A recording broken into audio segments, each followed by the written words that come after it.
మీ two. So okay, అంటే చాలామందికి ఈ సినిమా ఈ నగరానికి ఏమైంది అన్నది ఎంతమందికి నచ్చిందో నచ్చలేదో నాకు తెలియదు, కానీ నాకైతే బాగా నచ్చింది. Thank you sir, thank you. అంటే నేను మామూలుగా ఒక సినిమా గురించి కామెంట్ అయితే మామూలుగా నాకు పర్సనల్గా నచ్చింది అయితే నేను రాయను. అది జెన్యున్గా రాసింది, జెన్యున్గా పెట్టింది.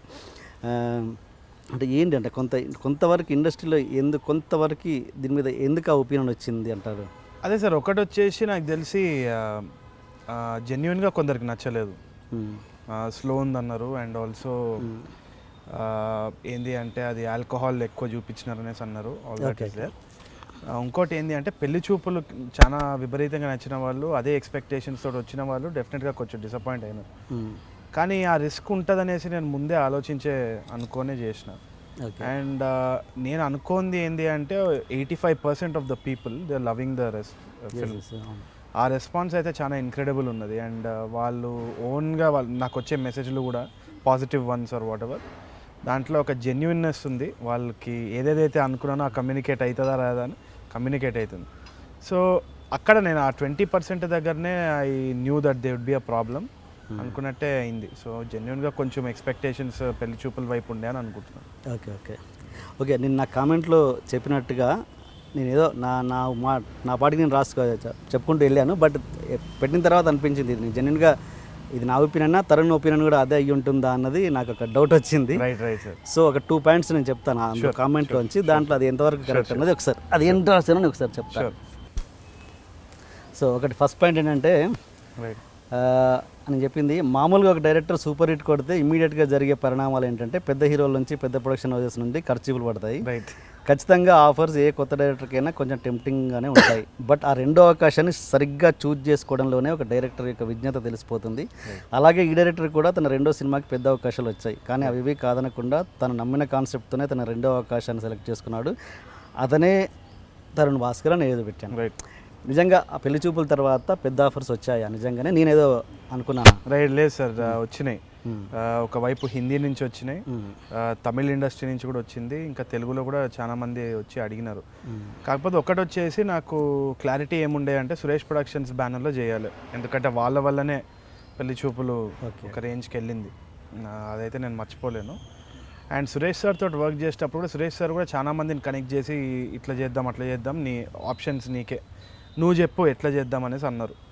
అన్నప్పుడు ఐ ఫెల్ట్ వెరీ రెస్పాన్సిబుల్, ఎందుకంటే ఇప్పుడు నెక్స్ట్ స్టెప్ తీసుకున్నప్పుడు ఏ ఫ్యాక్టర్స్ అయితే నాకు వర్కౌట్ అయింది అంటే నాకు సాటిస్ఫాక్షన్ ఇచ్చింది పెళ్లి చూపులు చేసిన తర్వాత, అదే ఫ్యాక్టర్స్ని మనం కంటిన్యూ చేస్తే కొంచెం గ్రౌండెడ్ ఉంటుంది. ఓకే. అండ్ ఇంకోటి ఏంటి అంటే నేను చేసిన స్టెప్ రిస్క్ ఎక్కువ ఉంటుంది. నేను suppose if I go with stars and everything, ఎందుకంటే నాకు ఆ స్టార్స్ ఇమేజ్ క్యారీ ఫార్వర్డ్ చేయాలంటే కొంచెం రీసెర్చ్ అయితే చేయాలి. సో ఇప్పుడు మహేష్ బాబు గారి తోటి మూవీ చేయాలి అంటే హీ వాజ్ ఓపెన్, ఆయనను కలవడం జరిగింది. అండ్ ఆయన ఎంత హంబుల్ అంటే హీ వాజ్, అండ్ ఎంత ఫిల్మ్ లవర్ అంటే హీ సెడ్ నా ఇమేజ్ అంతా పక్కన పెట్టి నువ్వు స్టోరీ రాయి, okay, don't think about my image అని చెప్పి అట్లాంటి వ్యక్తులు వాళ్ళందరూ ముందుకు వచ్చినా కానీ even recently I had word with junior NTR sir also. ఆయన దగ్గర కూడా డిస్కస్ చేసినప్పుడు నాకు ఒకటే భయం ఏంది అంటే I don't want to do something, ఏదో ఒకటి రాసేసి తొందర చేసేసి వాళ్ళ ఇమేజ్ టార్నిష్ చేసిన అంటే మాత్రం I can't forgive my self, ఎందుకంటే వాళ్ళ ఫాలోయింగ్ హ్యూజ్ అండ్ వాళ్ళకి ఇమ్మెన్స్ లవ్ అండ్ రెస్పెక్ట్ ఉన్నది. సో కొడితే మాత్రం మంచిగా చేయాలి అండ్ వాళ్ళ ఇమేజ్ని పాడు చేయకుండానే చేయాలి. సో ఒకటి ఇది బడీ కామెడీ, దీంట్లో నలుగురు ఉంటారు, ఎన్వైర్న్మెంట్ మొత్తము డ్రింక్స్ అవి ఇవి ఉంటాయి. So it's a tale about this generation.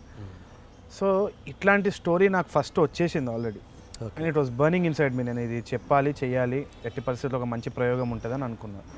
కాకపోతే ఇది ఏ స్టార్ ఇమేజ్కి సూట్ అవుతుందా అనేసి ఆలోచన చేసే దాంట్లో నాకు ఐ వాజ్ ఎక్స్ట్రీమ్లీ వరీడ్, ఎందుకంటే వాళ్ళ ఇమేజ్ వదిలి వాళ్ళు ఇది చేయాలంటే it's a huge risk for me, for them. So ఇది చేసేద్దామనేసి అనుకున్నాను. సో దట్ అది ఏంటి అంటే నాకు అది చేయడంలో నాకు ఏం పెద్ద రిస్క్ కనిపిస్తలేదు. యాక్చువల్లీ నేను స్టార్స్ తోటి చేయడంలో ఇంకా పెద్ద రిస్క్ ఉంటుంది, అండ్ ఇంకా నేను కొన్ని సినిమాలు చేసే ఒక ఐడియా రావాలి అని జెన్యున్గా అనుకున్నాను. కానీ అప్రోచ్ అయితే అయినారు అండ్ ఎంకరేజ్మెంట్ కూడా చాలా బాగుంది. ఓకే, అంటే ఇండస్ట్రీలో అనుకునే మాట ఏంటంటే తరుణ్ భాస్కర్కి పెద్ద హీరోలను డీల్ చేసేంత కెపాసిటీ లేదు, అంటే డీల్ చేయలేడు తరుణ్ భాస్కర్, చిన్న సినిమాలతోనే వెళ్తాడని ఒక టాక్ ఉంది. అది ఎంతవరకు నిజం? అది నిజమే సార్. ఎందుకంటే నాకు తెలిసి నాకు ఇంకా ఎక్స్పీరియన్స్ రాలేదు. ఇంకోటి వాళ్ళని చిన్నప్పుడు వాళ్ళ సినిమాలు చూసి పెరిగినోడిని. I still have that fan feeling about them. వాళ్ళని చూస్తే ఇట్లా వాళ్ళని డైరెక్ట్ చేయాలనే దాని మీద ఇంకా నాకు కొంచెం పట్టు రావాలని నేను అనుకుంటున్నాను. నైస్. ఓకే ఓకే, అది జెన్యున్ ఫీలింగ్ అది. ఓకే. అండ్ ఇంకోటి అంటే ఇది ఇప్పుడు ఫస్ట్ సినిమా పెళ్లి చూపులు సూపర్ హిట్ కొట్టారు. ఇప్పుడు సెకండ్ సినిమా ఇది తీస్తే అది ఏమన్నా కావచ్చు, అటు ఇటు ఏదైనా జరగవచ్చు. ఇది ఇంకా రిస్క్ కదా మరి. అంటే సపోజ్ ఏదైనా అటు ఇటు అయిందనుకోండి, నెక్స్ట్ అసలు సినిమాకి వేసారు రావచ్చుగా అసలు ఇంకా నెక్స్ట్ ఆఫర్కి. అయితే నాకు ఒకటి ఏంది అంటే, నాకు బలమైన నమ్మకం ఏంది అంటే, ఆ బడ్జెటింగ్ చేసిన తర్వాత మనం ఏ బడ్జెట్లో ఒక కథని చెప్తున్నాం అనేది చాలా ముఖ్యమైన విషయం. సో ఇప్పుడు పెళ్లి చూపులు వచ్చేసి చాలా చిన్న బడ్జెట్నే చేసినాం, దీనిది కూడా బడ్జెట్ చాలా చిన్నది. Okay. So there are guaranteed returns on the market. అది ఆల్రెడీ ముందే ఎస్టిమేట్ చేసుకున్నాం. సురేష్ సార్ దగ్గర కూర్చొని మాట్లాడినప్పుడు ఇది ఎంతవరకు సేఫ్ అనేది మాట్లాడుకొని చేసినాం. Definitely there is a risk. Okay. కానీ నాకు తెలిసినంత వరకు నేను తీసుకున్న రిస్క్ చాలా చిన్నది. ఎందుకంటే ఒక చిన్న సినిమా అందరు కొత్త వాళ్ళతోటి చిన్న బడ్జెట్ చేసినప్పుడు డబ్బులు వాపస్ వస్తాయి. అది ఎటువంటి ఇది లేదనేసి నాకు నమ్మకం ఉండే. And I knew key factors కొన్ని ఉన్నాయి, ఎంటర్టైన్ చేస్తుంది జనాల్ని అని. ఇంకోటి ఏంటి అంటే, నేను ఎట్టి పరిస్థితుల్లో ఏమైనా కానీ మళ్ళీ కొత్త వాళ్ళతో చిన్న సినిమా చేయాలంటే భయపడను ఇంకా మళ్ళీ. సో అదొక మంచి ఎక్సర్సైజ్గా నాకు ఉండిపోయింది. సో ఏ విధంగా చూసుకున్నా కానీ ఈ రిస్క్ చాలా చిన్నది వేరే రిస్క్ల కంటే. అసలు అసలు ఏ సినిమా లేనప్పుడు తరుణ్ భాస్కర్ లీస్ట్ బడ్జెట్ ఎంతలో చేయగలడు? లీస్ట్ బడ్జెట్ అసలు ఇక బ్యానర్ మర్చిపోండి పెద్ద అదే అనుకుంటుండే సార్. అయితే డిపెండ్స్ ఆన్ ద సబ్జెక్ట్. నేను ఇప్పుడు వరంగల్ పోయి నా హోమ్ టౌన్ వరంగల్ పోయి ఒక చిన్న స్టోరీ రాసుకొని చేద్దాం అనుకుంటే ఒక 50-60 లక్షలు తీసేయచ్చు. ఓకే. మొత్తం టాప్ టు ఇది అందరు కొత్త వాళ్ళని పెట్టి తీసిన అంటే తప్పకుండా ఒక 50-60 లక్షలు తీసేయచ్చు. దానికంటే తగ్గించవచ్చు, పెరగవచ్చు కూడా కొంచెం, బట్ ఓన్లీ 10% అటు ఇటు. అదొక ఛాలెంజ్గా తీసుకొని చేయాలి ఎప్పుడైనా చేద్దాం అనుకున్నా. అంటే అది ఏంటంటే సార్, నాకు అది చాలా ఇంట్రెస్ట్. కొందరు అంటారు ఇట్లా షార్ట్ ఫిల్మ్ దాంట్లోనే స్టక్ అయి ఉన్నాడు అని చెప్పేసి. నాకు అనిపించి యాజ్ అన్ ఆడియన్స్ మనం స్టక్ అయి ఉన్నాం ఆలోచన పెట్టుకొని. అట్లా అంతా ఏం లేదు, సినిమాలా చూడాలి. నాకు ఇంట్రెస్ట్ ఏంది అంటే, ఇప్పుడు మా ఫ్రెండ్స్ గ్యాంగ్ ఉంది, వాళ్ళతో పోయి షూట్ చేయడం అనేది నాకు చాలా హ్యాపీనెస్ ఇస్తుంది. సో అది ఎంత ఛాలెంజింగ్ ఉంటే అంత బాగుంటుంది మాకు కూడా. అండ్ ఒక చిన్న బడ్జెట్ ఒక మంచి ఊర్లో పోయి తీయడం అనేది it's such a exciting thing for me. So తప్పకుండా నేను మళ్ళీ ఇప్పుడు సపోజ్ ఏమైనా కాన్ఫిడెన్స్ వచ్చి మంచి పెద్ద యాక్టర్లతో తీసినా కానీ, అది మంచి హిట్ అయినా కానీ, ఎట్టి పరిస్థితుల్లో నేను మళ్ళీ ఒక చిన్న సినిమా తీద్దామనే ప్రయత్నం చేస్తాను. ఎందుకంటే నాకు ఎక్సైటింగ్ ఉంటుంది అది. ఎగ్జాక్ట్లీ. సో అది నేను ఎక్సైట్ అవ్వకపోతే ఇంకా వేస్ట్ అది చేసి కూడా.